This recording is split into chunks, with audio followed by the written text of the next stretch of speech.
Pria ini memasak mie termahal di Korea setiap hari, tetapi ia tidak pernah memakannya sedikit pun. Dia hanya memotret mie tersebut dan mengunggahnya di media sosial. Namun alasan sebenarnya adalah sesuatu yang lain. Dia ingin menyembunyikan identitas aslinya. Selama 8 tahun terakhir, setiap tahun, ia memilih satu orang secara acak sebagai targetnya. Tetapi polisi tidak pernah mencurigainya, karena semua kejahatannya tersembunyi di balik mie dan unggahan media sosial. Bahkan keluarga korban mengira orang yang mereka cintai masih hidup, karena ia terus menggunakan ponsel mereka untuk memposting pembaruan dan mengatur lokasi ponsel ke negara lain. Hal pertama yang dilakukannya adalah mendapatkan ponsel korban. Untuk itu, ia sering berkeliaran di bus malam, di mana orang-orang yang lelah atau mabuk biasanya menjatuhkan ponsel mereka. Metode itu agak lambat, tetapi paling aman, karena dengan cara itu, tak seorang pun akan mencurigainya. Setelah mendapatkan ponsel, ia akan mengumpulkan semua informasi tentang korban. Kali ini ia menemukan ponsel seorang gadis imut. Ia mencoba banyak kata sandi, namun tidak satu pun berhasil. Ia kemudian menghantamkan ponsel itu ke sudut meja. Gadis itu sedang mabuk saat itu dan tidur pulas. Saat bangun, ia menyadari ponselnya menghilang, lalu menelpon nomornya dan suara perempuan menjawab. Tapi sebenarnya itu pria yang sama yang menggunakan aplikasi pengubah suara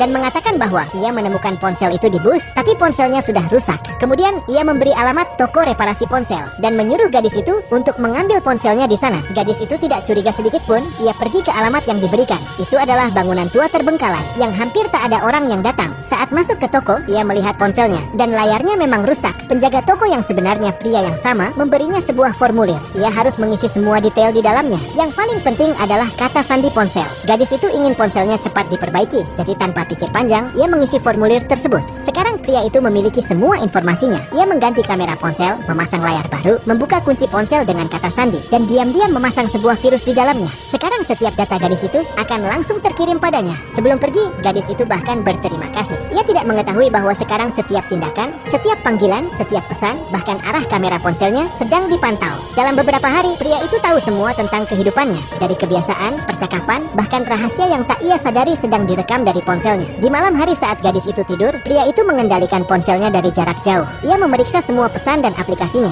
Setelah mengumpulkan semua informasi, pria itu mulai merencanakan langkah berikutnya.